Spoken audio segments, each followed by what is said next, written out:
Okay, I've been missing for a while, right? Yeah, of course.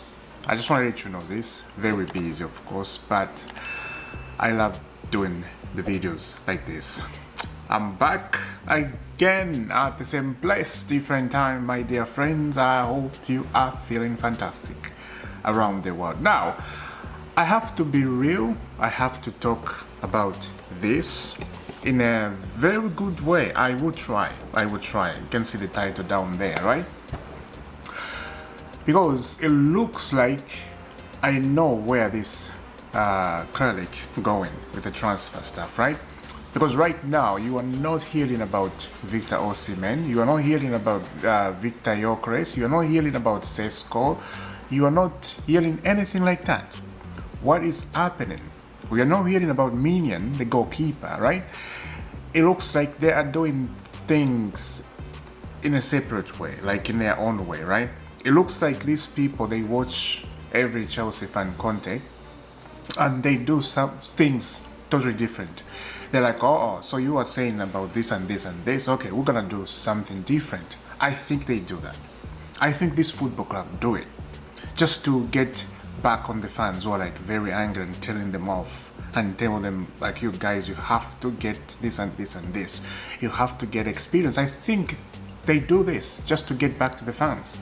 I start to think that, yeah.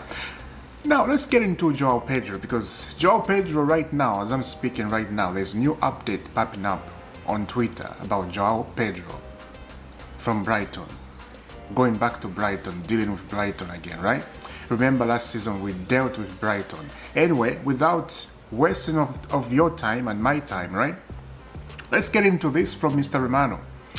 Chelsea and Newcastle both remain involved in Joao Pedro race. Sancho and Fenerbahce, nothing serious. Arsenal, not in panic for Moscow negotiation winger option. Man United keep working for Mbeumo. And that is an update on Joao Pedro, right? Chelsea and Newcastle both remain involved in the race. That just came from Provision 7 hours ago.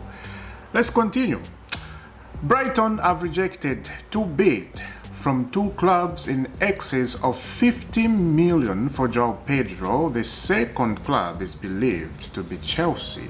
The second club believed is to be Chelsea. And I was thinking when I was looking that, I was like, we're going back to Brighton again to do this again, right? Because that club, yeah. Let's continue. Pinchacos. Newcastle and Chelsea both in talks for Joao Pedro, as revealed yesterday with Alex Crook. Brighton have rejected multiple bids in excess of 50 million. Newcastle have been trying to agree a fee since early June. Chelsea opened talk in middle June and view Pedro as a strong profile to replace Christopher Nkunku, with a realistic chance he departs. Liverpool, the other Premier League club to have considered Pedro, but Newcastle and Chelsea, the ones advancing currently. Chelsea and Newcastle, they are the ones that are in this for Joao Pedro. Let's continue. Liverpool, the other Premier League club to have considered Joao Pedro, but Newcastle and Chelsea, the ones advancing currently. It's just the same words right there, right? I'm reading this because I'm trying to understand the situation, and I'm trying to let you understand the same thing, right? This is why I'm getting so many areas, right? Check out this. Joao Pedro has declined Newcastle proposal key days ahead, and this came 1 minute ago when I was about to get off Twitter. Now, talking about Joao Pedro replacing Christopher Nkunku in an attacking area, right? Again, I'm gonna go back to the same words I said about 3 days ago. Christopher Nkunku is not a bad player. Christopher Nkunku needs an experienced manager to get the best out of him. We saw in Germany how he was with a good manager, experienced manager, right? This guy just need a type good manager, and I'm telling you the truth, he will kick off. He will kick off like never before. We will see Christopher Nkunku like Christopher Nkunku, right? If he leaves, I am not surprised. According to what we saw last season, his performance, you can tell the guy doesn't want to be here. Christopher Nkunku thought Chelsea is going to be like Roman Abramovich Chelsea, like he was before, because he was linked with Malina and Peter Cech when they were at Chelsea, if you guys remember those days. So I think he was in that mindset thinking, okay, when I go to Chelsea, it's going to be this and this. Now, Chelsea was bored with Kerlek, and they continue the same transfer until they get Christopher Nkunku, right? The guy looks not happy, I have to be honest. But now, Joao Pedro, it doesn't convince me very much, but if I tell you something up here, Joao Pedro will be a little sharper at Chelsea. Why? It's because I think he wants to come to Chelsea, and I think it's because he loved the idea of signing a 7-year contract or 8-year or 9-year contract, whatever they're gonna give him, because this is what Kralik do, right? I think he loved that idea, and if I was him, I would love that idea too. You know, you don't see those things. You don't see contract 9-year or contract 7-year contract. You are stuck there forever, and you're getting money for 7 years. You are getting paycheck every week. That's a good thing. I will stay there and just getting paycheck every day for free. If I get injured, and this is the advantage these players have. If they get injured, they have signed a 7-year contract, they'll stay and just get the money for free, just like Fofana is doing right now. Fofana is injured and he's just getting money for free. So players love this. This is why young players are very attracted at Chelsea. Now, if you ask me, do you like the idea of a 7-year contract? No, I don't like it. And that's why I'm trying to say something. That's why experienced players cannot come to Chelsea, because they are looking at the structure, they are looking at the 7-year contract. Chelsea, they won't give you them because it's a waste of money. It's a waste of their time. They cannot get experience. You have to get experience that you give them 3-year contract or maybe 2-year contract. They stay with the team. You know, they balance the team. You know what I'm saying, right? I don't think Chelsea will do that. And I don't think they will ever do that. Last week, I was hearing the rumors, because I was busy last week at work. I was hearing the rumors that Chelsea, they can even go further to young, like they can have young team, a 18-year-old team or 19-year-old team, that's it. They can go there, that's what I was hearing. And that, my friend, is catastrophic. So let me know down about Joao Pedro to Chelsea or to Newcastle, but it looks like Newcastle, they're not going to get him. Chelsea's going to get him. Getting, the deal is going to happen. We're going to sign Getting, right? And this is very, I think, now, when you look at the transfer market, where it's going, this looks like we're going to end up with Getting, Joao Pedro, and maybe a new goalkeeper, if we decide to go back to Minion. Or we just find another goalkeeper somewhere we don't know, because that's what this Kralik do. I'm not going to say Chelsea, because Chelsea is just a different name, right? But this is what Kralik do. They can go and get a goalkeeper from somewhere we don't know. A tall, a big one with muscles, and then they just, yeah, he's a good goalkeeper. We see him. Data says yes, we have to get this guy. Data says yes, because that's what Kralik do, right?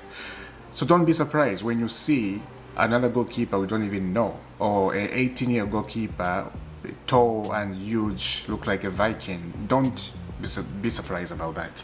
And I think this is where it's hurting. And look, I am prepared of that. And like, why is it I'm prepared? Because I don't want to have pressure on myself and getting angry, because I know what this football club is now. So that time of getting angry and shouting me, it's over. You know, it's just say, okay, do this and this and this. You just stop. The right thing is this and this and this. That's it, right? As I said, clubs, listen, to the content. Of course, they have to watch, and they do listen. Now, going back to Brighton again, I think this is going to be very tough. We heard Brighton, they have rejected 50 million, both Chelsea and Newcastle, right? Brighton have rejected that. And that's what they do. They're trying to get money on you. Remember how much we bought Cucurella? We bought Casado? They played with us, right? And again, it's the same thing. Liverpool looks like they're in a race too to sign Joao Pedro. But could they afford to give him 7-year contract or 8-year contract? I don't think so. And this is why I'm saying I think this is falling into a Chelsea favor. Yeah. Because kids like this, they like money. And they like a long contract. That's one of the reasons Chelsea are getting players. And this is why other people are so upset about that. And eventually, a lot of clubs, they're going to start doing that. You will see in the future. They will start giving a lot of young players long contracts so they just can keep them there and make money on them. That's what they're going to do. Yeah. So let me know down in the comment about this kid from Brighton. Of course, as I said, we're back with Brighton again. We never stop. We just never stop with Brighton. This is what it is. Now, this came 4 days ago, and I was laughing about it. Check out this. Chelsea and Manchester United went up deals for Nkunku and Garnacho to move in opposite directions. Chelsea also still in talks over Gitten, with Borussia Dortmund meeting expected to take place in the US during World Cup, Club World Cup, of course. Now, I have seen so many United fans getting upset about this deal, Garnacho and Christopher Nkunku switch, you know. And I was reading something on the internet. Some Man United fans, they're saying Garnacho has a better season than Christopher Nkunku. I was having questions about that. Let me know down in the comment about that. What do you think? I don't know about that one, I have to be honest, because I don't watch Garnacho very often. Of course, I watch Christopher Nkunku in a press conference. He scores so many goals, but some Man United fans, they're disrespecting that. It's a conference league. Don't count those goals, you know. They were playing with clubs that they don't even know if they're playing for that club. Like the names of the clubs, they didn't even know who are they. So, that is Christopher Nkunku, but I do think Christopher Nkunku, if he goes to United, I do think he can wake or maybe just can stink, just like Mason Mount, right? Mason Mount, when he was at Chelsea, he was a very good player. You can tell, like, okay, this guy, he has a good future. And this is what happened. You messed up. I have to say this. I think Mason Mount, if he has stayed at Chelsea, I really think his form could have been there. I really think that, you know? I don't know, maybe it's just me thinking. Let me know down in a comment if you're interested in that conversation. Let's move on. I think I got the last one, and this, good. Put a smile on my face, just like this, a little bit. POGBA has signed his contract as AC Monaco player after medical completed, deal sealed. Official statement could take place already later today. It's all done. Here we go, confirmed. He has finally found a football club after coming from doping stuff ban for 4 years, and he was lucky, was reduced. Now he's back in football. Congratulations, brother. And that is the end of the transfer news. Let me know down in the comment, what do you think? Now, today there's a game at 4 my time, in Canadian time, at 4 p.m. Yeah, Chelsea, this is Benfica. Let's see who's gonna get out. This is the last 16. It's gonna get bloody, my friend. It's gonna get bloody. Now, talking about it's gonna get bloody, Chelsea need to win to stay in the competition. And Manchester City looks like they're getting a form back. They beat Juventus 5-0. Real Madrid looks like they're getting good stuff happening there too. So that is very worrying, I have to say. Very scary. The South American team, they looks like they're doing a very good job in this competition. So it's getting bloody. Last 16, yeah.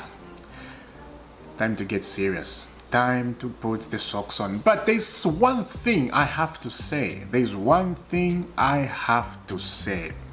I truly think, this is just my opinion, I think the competition like this helps this young player, I'm talking about Chelsea of course, helps them when the Champions League season starts. I think it helps them to mature, right? Because it's the same thing like Champions League. You get knocked out if you lose, right? You are in that cup competition. I think it helps here, you know, and I think it's going to remind them about this Club World Cup, the Champions League. But the good thing about the Champions League, it's not too hot like in North America here right now. It's very hot, especially in Atlanta, Georgia. It's boring hot. So it's going to be different. Champions League is Europe over there, right? It's not hot. You have rain especially in London. It's raining. Champions League night is a lot of rain. You know, that good vibe feeling. You know, it's good. Subscribe to IFC. Hit that notification bell. I will see you soon, my friend. Please give that subscription. God bless. I will see you soon.